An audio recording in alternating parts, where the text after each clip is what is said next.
A little bit of a sense of deja vu, I think, with some of these questions. Shall we start with the injuries and Saliba? So more reports that he could be out for the season. You said you'd know more this week. What can you tell us? There's not been real improvements, unfortunately, on him.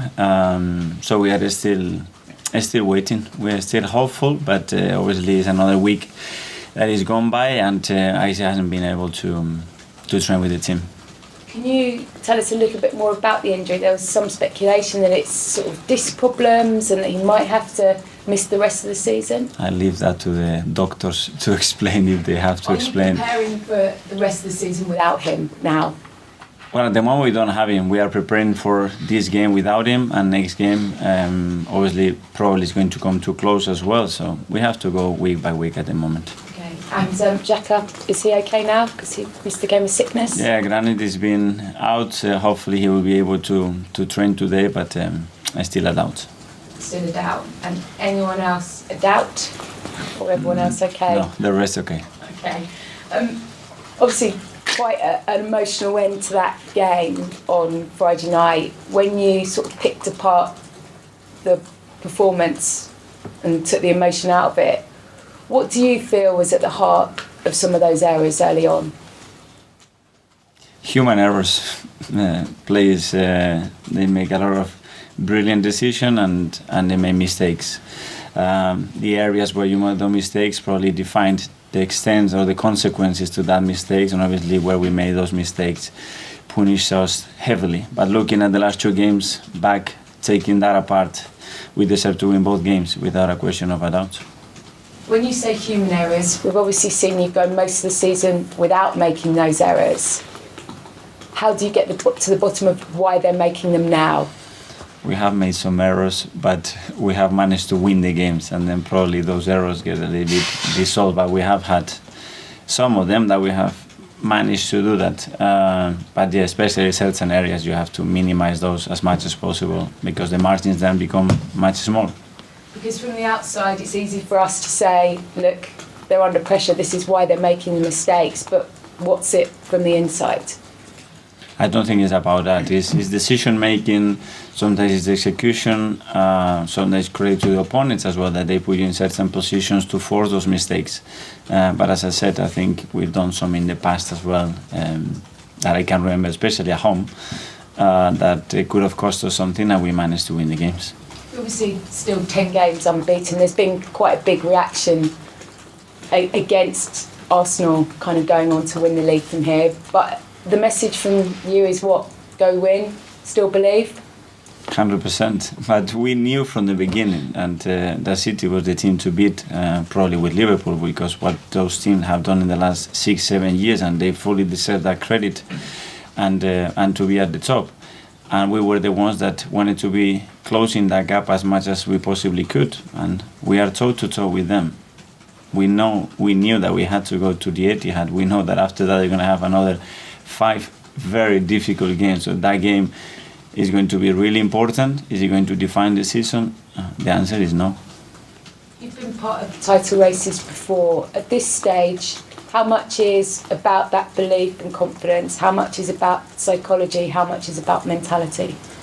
A lot. It plays a huge part. Obviously, the belief is there. When I look how they train, how they reacted after that, the mood in the dressing room, how they defend each other in every moment, we really want it. And we're going to show that again tomorrow night. But then you have to deliver in the right moment, the right performance, and it has to be perfection, because that's what this last level demands, is absolute perfection in every second ball. Just finally for me, obviously you played in the cup final before, but as far as you as a coach, biggest game you've had to prepare for? Now, for sure. But if you ask me, it's in the career, probably a final is something then, because it's leave the trophy or go home in tears. But those situations, that they make you a better coach. You know, they make you to understand the team better, and it's just incredible to be in the position that we are in, trying to prepare the game as we always do to win it. And this is what we're going to do. So not quite the biggest, the second biggest game? Very big, let's say very big, because it's the one that we have to play tomorrow. Okay. Thank you. Lindsay? Since Friday, Mikel, I think the narrative shifted somewhat to Manchester City and it being in their hands, but the actual reality is it's in both of your hands, which is quite unusual, because if you win until the end of the season, you will win the title. How are you managing to drown out that other noise about it being in their hands? Like we've been doing for the last 9 or 10 months, focusing what we can do, don't get dragged out whether it's extremely positive or a bit more negative, and be stable in our thoughts and in our process, and be our best every single day to try to do that, because we don't know the outcome. So what he was writing 8 months ago now probably is not relevant, because they said something that it didn't happen for 8 months. So it doesn't matter what we are reading that is going to happen tomorrow.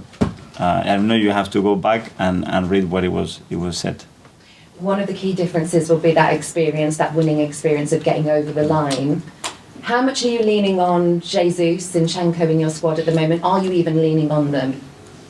For sure. I think the experience is key when you've been in those moments, to handle those moments, to understand the importance of certain things when you are competing in a football match, the capacity to transmit, like those two players have to the rest of the team, a lot of things that are very, very important.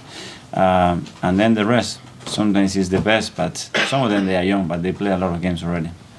And when did you last have a conversation with Pep Guardiola? Exact date? Probably the last time that we played. And has he been in touch this week at all? No. Erling Haaland obviously is going to be the man to stop up front, and with Saliba out, I know you're not going to give too much away, but is that the area that you've been focusing on in training this week, of how you're going to have your centre-back partnership, or whether you're going to change the system? Obviously, we have work in their threats, as well as we have work in their weaknesses, and we know where they are. The issue with a team that City is that it starts with the goalkeeper. And he's a threat when the ball is with him, and you have to control every single one. But just focus on us. We know what they want to do, what they're going to try to do. They can do various things. They can play with a box inside. They can play with a diamond. They can build the game with three. They can be asymmetric on one side. They can put Bernardo on the right and then play a diamond there and put Walker higher. They can do so many things that you have to be adaptable. So I think you have to focus on certain principles to try to take the game where you want. Yeah. Hi, Mikel. Do you see this as winner takes all, this game? Sorry? Do you see this game as being winner takes all? Whoever wins will win the title? No, I don't think. If we win tomorrow night, we haven't won the league, that's for sure. But it puts you obviously in a great position because of the number of games left, even though City have games in hand. That's what I'm kind of saying. If you win, you're overwhelming favourites. If they win, they're overwhelming favourites. It will shift a little bit, probably the percentage, but 5 games in this league, with the games that we both have to play, very tricky still.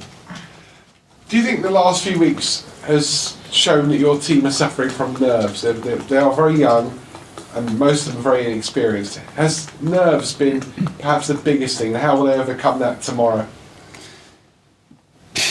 I think it's more about the situations that in key moments in games they haven't gone our way, and they could have been very different. And I still say, even with those moments, we deserve to win the last 2 games by quite far. And we haven't been able to do that, and that efficiency is key. But as well, because in front of goal, there were some moments that we should have done much better, and we conceded some sloppy goals.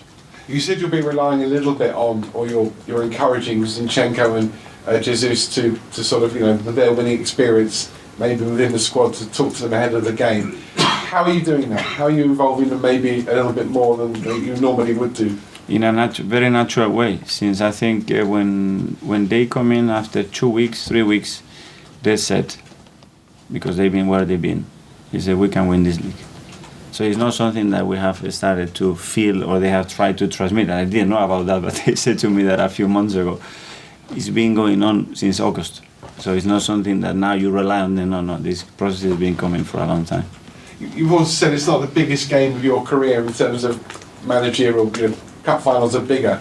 But do you appreciate that if you were to go on and win the title, it would be something exceptional where you were at the beginning of the season? Yeah, but the biggest game is the next one, and the biggest game in my career was the game that we play against Southampton. Because if we would have won that game, we would have been in a much better position. And you have to live the day. And after City, the biggest one for sure. You asked me that question because if we win the next one, then yeah, it will be that. And if not, it will be Wolves. The last one is the best one. Yeah. So that is going to change every single week. And last one from me, as you all know, City, when they get on a roll, very hard to stop, and they seem to be on that roll right now where they just win game after game after game. In a sense, you'd have preferred this game maybe 2 or 3 months ago. We cannot change that, but they've been in this incredible form, and look where we are in the table still. So that means that we've been as well in an incredible form. That's where we are. Good luck tomorrow. Thank you. Mark? Hi, Mikel. A lot of the narrative around this game is how difficult it's going to be for you and your players, how hard a task it is going to Man City. But when you want to win the league, when you want to be at the top, it's a night to actually thrive and enjoy for you and your players, isn't it? Yeah, it's going to be a tough night and challenge, yes, but the opportunity is incredible for us. And we knew from the beginning, you want to win a Premier League, you have to go to Spurs and you have to beat them. You have to go to Chelsea and you have to beat them. You have to go away from them and you have to beat them. And this is what we've been doing. That's why we are here. And now we have to go to City and you have to beat them. You want to be champion, you have to win those matches. It's as simple as that. You're talking about only focusing on yourselves and not how Man City will set up. Is that a shift we've seen in recent years? Because when you first came in, you had to change the way you approach these big games, but now you can actually play the way you want to play. No. I said that we have to focus a lot in us. We need to understand what they can do, and we have to be prepared for those changes, which is a lot, because they can do it in the beginning, they can do it after 20 minutes, at halftime, in the last 20 minutes, and you have to be really prepared for that. But this cannot absorb your energy to be constantly adapting to what, and we have to focus because we have a lot of strengths in our strengths as well, how we can cause them problems. The first time Man City won the Premier League was 11 years ago. And that April, they had a very big game where they lost to Arsenal. And a certain Mikel Arteta got the goal. I just wondered if you remembered much about that night. Yes, because I didn't used to score a lot of goals, so I have a good memory with that. James? Mikel, you mentioned a few questions back about half a dozen things that City could do on Wednesday night. Do you feel like you know what they're going to do from the outset, at least? The answer is no, because I don't know the lineup. So, and once they have the lineup, we would have a more rough idea, but depends who he plays. They can do something different, like we can. And you mentioned the individual errors maybe changing the course of games recently. Is there any... We've done them. We're not going to do them no more. I was going to say, is there any sense that might have started in that game against City, and do you feel like that was another game where the result didn't maybe the one at the Emirates? The margins, you cannot give anything away, that's for sure. And against big teams, they punish you straight away.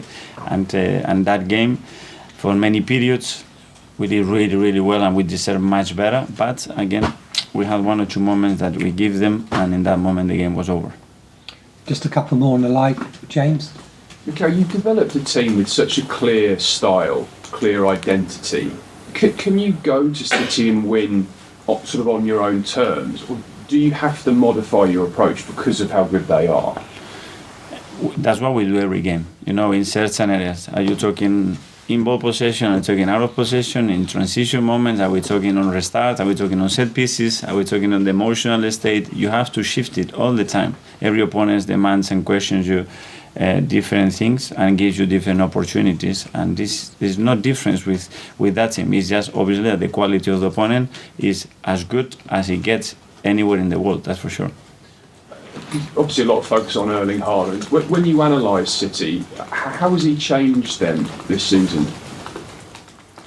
Well, when you look at the numbers, there's no comparison with anybody else, but this as well, he's able to produce that because the setup is done in the right way for him, the players that he got around him, the way he's coached, obviously the qualities that he has. So it's a lot of things that have to be in their way, and they have, even with him, a capacity to play in different ways, because when they play really far from your goal, they have the capacity to exploit open spaces, and when they are attacking low blocks, now they have a different threat because they are a very physical team right now. Because of how clinical he is, it's the bigger challenge to stop the supply to him, because by the time he's got the ball, the problem's sort of there, if you like. the problems are gone. Well, what can you do? Well, you know, when he's in front of goal, he's so clinical. Yeah, So it's more difficult. Obviously, preventing the source is something that probably is the best recipe. Kyle? Hi, Mikel. At this stage, a similar stage last season, your team went on a run of 3 losses in a row and then went to Stamford Bridge, and you tried something almost completely different to what you've been doing before in terms of the setup. Obviously, it's a run of 3 draws now, but going into this game, are you tempted to sort of try something almost completely new to get the team out of the rut, or are you sort of so defined in your identity that you're almost afraid to change things now? We will see tomorrow. And